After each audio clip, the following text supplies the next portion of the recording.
Let's learn level design with NieR. This time we're going to talk about the concept of hinting. This is just the phrase I use for any sort of level construction which pulls the player forward through your level without them realizing that they're being pulled forward. This is a very powerful kind of process. You gotta really have this in mind when you're building your level because it keeps the player from getting confused and bored, but it also keeps the player from feeling railroaded if you do it right, because this is a fairly subtle set of techniques. NieR sometimes does this well and sometimes does this poorly. Let's go ahead and take a look at some examples. Now, the first way to pull a player forward is to have a change in the height of the level. Players always want to climb up and they always want to look down. It's a very basic impulse, and you take advantage of this by having things that go up or go down as obvious paths forward for the player. This is often not used. I think that a lot of designers are scared of verticality. Be careful, however. The player has to know that they can go that way. So if there's some kind of elevator, for example, that doesn't really give them the impression that they're going to go to a place that they can feel is above or below. So staircases are good, and so are shattered highways. Which way we want to go here is pretty clear. There is a giant path downwards and forwards.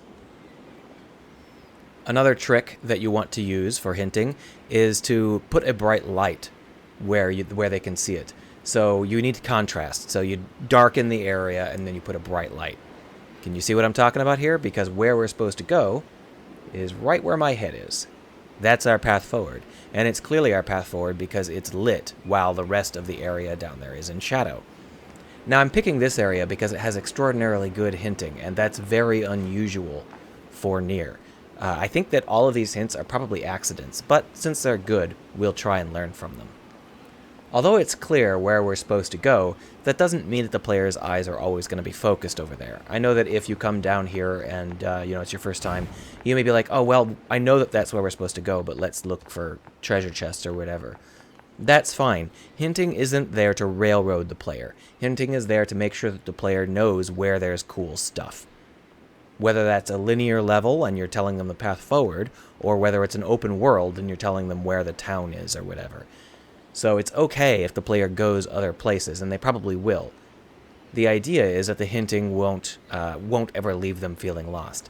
The difficulty is that sometimes when the player explores, the hint will vanish, as it does here.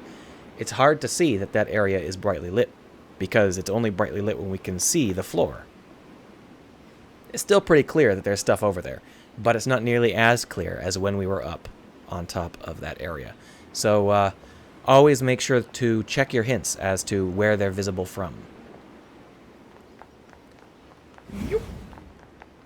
So if we come over here for the very first time, we might be wondering where the path forward is, and that's because the hinting here is pretty bad. The path forward is actually around this corner. Now, once we get here, it's pretty clear that there is a staircase, but this sort of hinting where you have it hidden around a corner and the corner is dark and the sharp edges and all that stuff, it's very difficult for the player to naturally feel their way forward. That isn't always a bad idea. Sometimes you do want the player to feel a little lost, but it's worth noting that that is something that will get your players lost, and they will have to look around for the path forward. In addition to the idea of going down, going up is also an allure. But for now, let's talk about another concept, and that is using physical barriers. For example, these heavy pipes physically block us from being able to go outside of this area. But it's not their physical presence that matters. It's the psychological knowledge that they are barriers and that we can't get through them. When a player sees someplace they cannot go, they won't go there. They very rarely go over to just check out the wall and be like, oh yeah, let's go just jump at the wall pointlessly. If they can see that there's nothing over there and there's nothing interesting over there, they're going to move in a different direction. And the point of that here was that in the tutorial there was a bridge and they wanted to move you out onto the bridge as smoothly as possible. So they put up some barriers and there was obviously nowhere else to go, so you go to the bridge. You don't feel too hemmed in because they're not telling you you can't go anywhere else. It's just that everywhere else happens to be blocked. This is also good for keeping the player away from the weak parts of your game world. For example, that corner, do you have any particular impulse to go over there? You probably don't, and the reason is because there's a bunch of debris and a fence. It's pretty clear that there's nothing over there, and that means the player won't go over to take a look, not unless they see something shiny. If there was something shiny, then maybe the player would come over here, but then they'd be focused on the shiny thing. If we look at this corner, the game world here is really badly done. This is the edge of the game world, and it's slapped together, slapdash, and pretty obvious. So if the player saw this, they might be like, hesitant. This is not very high quality. But because the player has been psychologically barred by the knowledge that there is nothing over there, very few players will go over there. And if they do go over there, they're not going to stop and look around. These are very basic hinting techniques, and unfortunately, that's pretty much all of the ones that this game gets right. Let's go back over into the main world and talk about other hinting techniques that have gone wrong for our poor friend NieR. It's going to take a second. Let's go back up this wonderfully hinted highway. Did you notice that coming back, the path forward is just as clear as it was coming down? This wonderfully well-lit pathwards up, coming out of the shadow into something that's brightly lit and going upwards. That's a great hint. It's too bad it was an accident. It might have been on purpose, but if so, it was the only place they did it on purpose. So this is the main area where you first see after the tutorial. We're about to hit the main square, I guess you could call it. From up here, there's quite a lot of hinting going on. There is a lot of place here that we can see. If we're at the edge and we're looking around, there's a lot of interesting things that pull us forward. Like, oh, look at that. That's interesting. There's a road over there that we can clearly go down. And there's also a road there that we might want to check out. Oh, look, there's a glowing thing on that roof. So I know that we can go over to that roof. And there's a huge freaking tree and a building with trees on it over there. If we can go onto that roof, then maybe we can go that way. That's all pretty good. Unfortunately, it's only visible from there, and nobody goes up there. That is the path backwards to the tutorial phase. There's no particular reason that you'd ever go that way. Instead, the players come out of this hole here. I think it's this one. It's around here anyway. And this is what they see. Unfortunately, there isn't any clearly designated method of going forward from here. There's nothing sharp that shouts out, this is where you should go.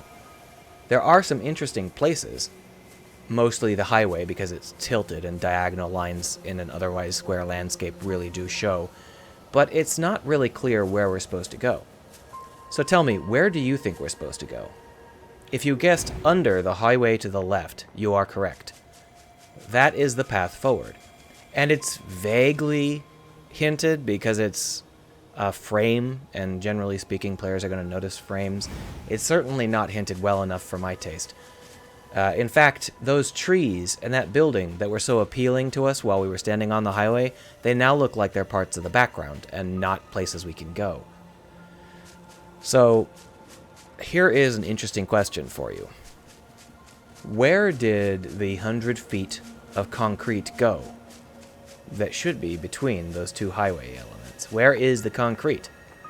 Those roads collapsed to where exactly? That I think I know the answer to.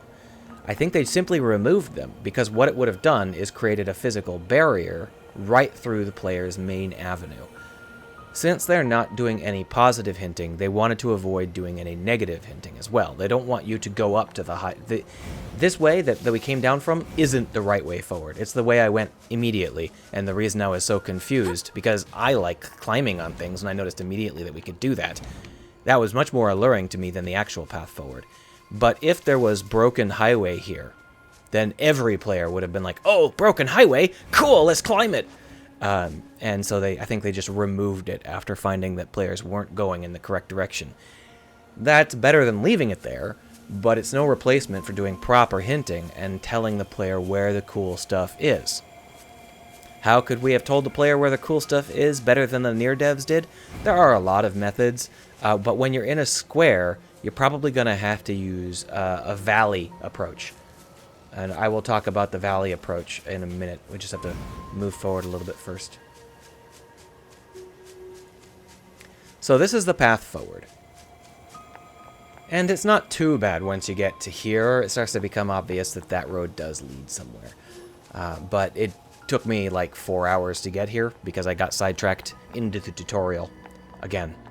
Also, these are actually climbable, but that's not clear to every person. It might be very obvious to someone who already knows that they're climbable. In that case, they're like a big lure. But they're not going to be obvious as a climbable object to the average person. In order to make these a good lure, you probably wanted to do something like put a monkey on them. You know, a monkey showing that you can climb up. Or something similar. Because otherwise it just feels like it's decoration. And at this stage of the game, you don't know that NieR has a strong vertical element to it. So I think that they probably missed out on that. Now, I was talking earlier about the valley approach. What the heck am I talking about? Well, there's two basic ways to use your skyline. One is to use landmarks, which are things that clearly show up whenever you're looking around. This is a good landmark. NieR doesn't do landmarking very well because they have a tremendous number of generic background buildings, like that over there. Is that supposed to be a landmark? Maybe, maybe not. Who can tell? So if you're going to use landmarks, you have to be careful not to clutter up your skyscape with things that aren't landmarks. You can also do the opposite, which is when you clutter up your skyscape with things that aren't landmarks, and then you leave a big gaping hole where the player is supposed to go. That's a reasonably good example right there. The path forward is through those collapsed buildings. There's some bright and some dark, and the skyscape has been interrupted so that we can see it more clearly. It isn't a badly done area. Unfortunately, once you get there, the hinting betrays you, which we will go ahead and take a look at.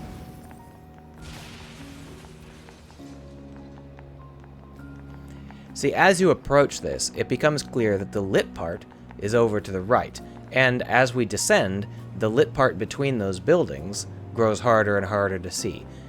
So the hinting quickly becomes, oh, it's this way.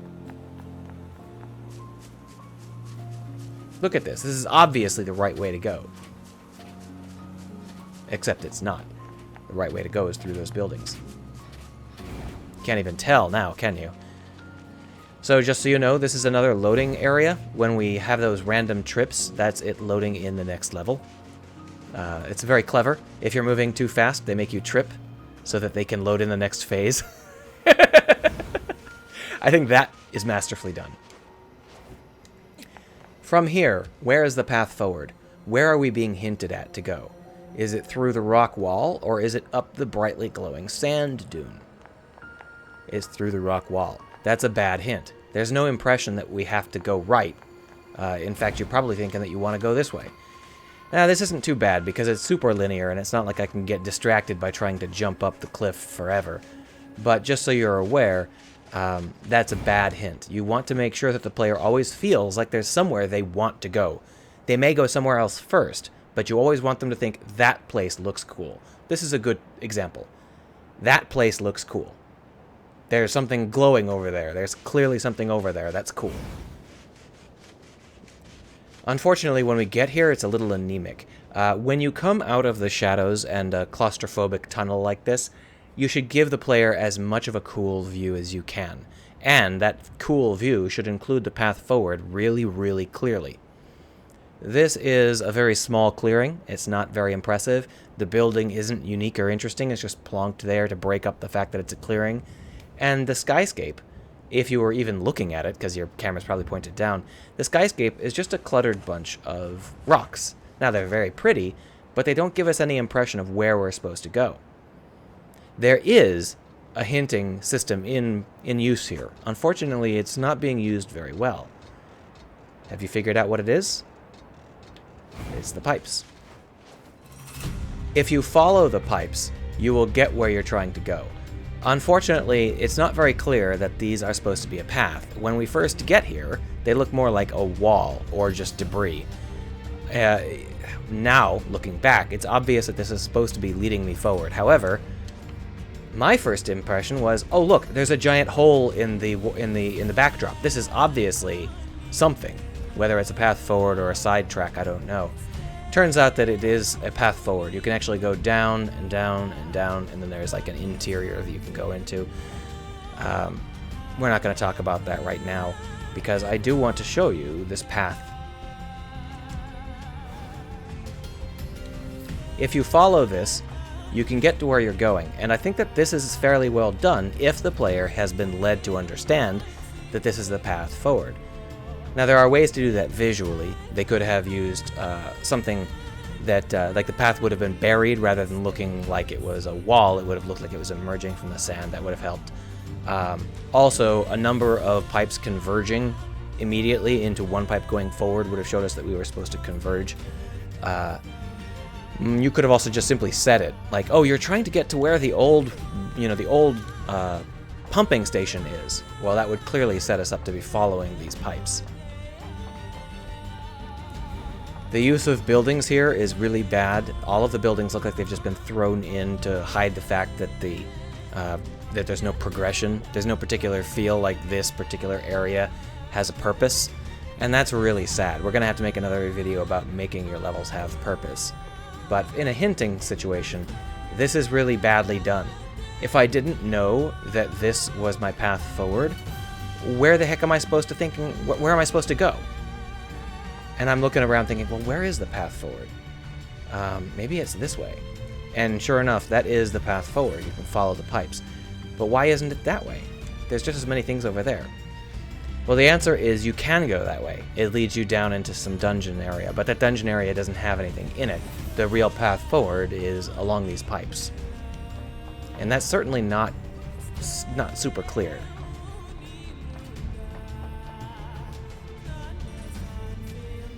Now I'm going to show you a really good example of coming out of a tight set of corridors.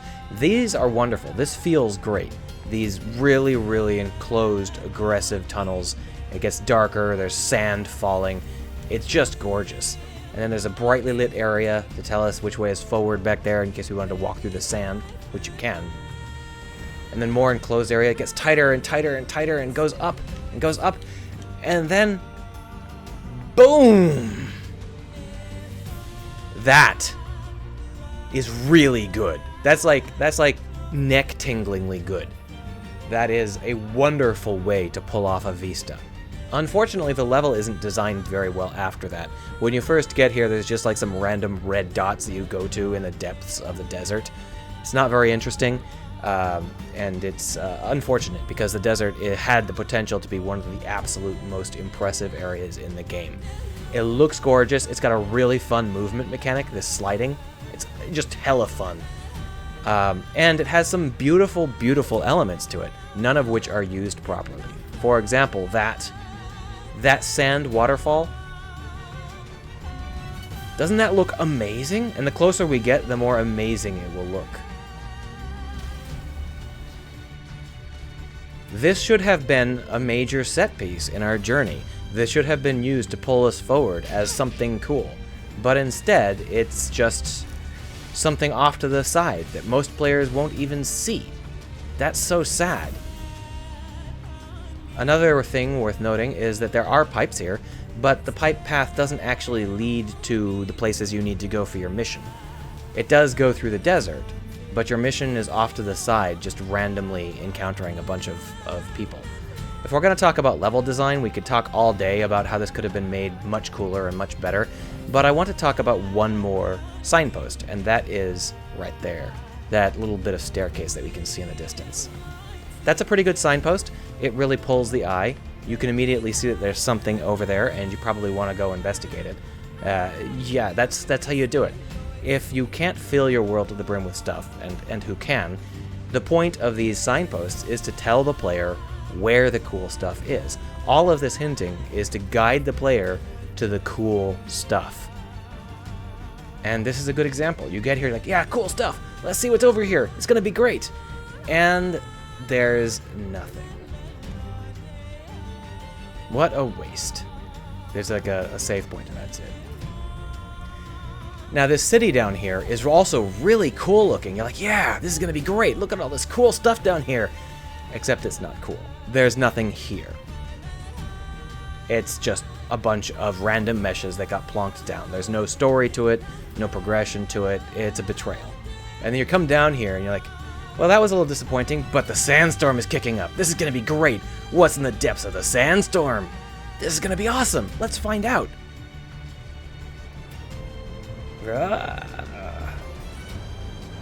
Oh, cool. It's turning into night.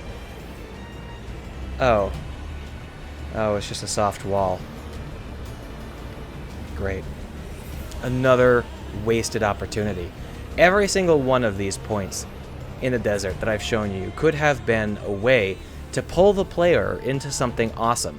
Unfortunately, there was no awesome thing for the player to get pulled to. It may be that later in the game cool plot points spawn there, but that doesn't change the fact that these places already exist and they should be cool right from the start. Oh, I've never seen you before. Maybe there is something cool here and I just didn't notice.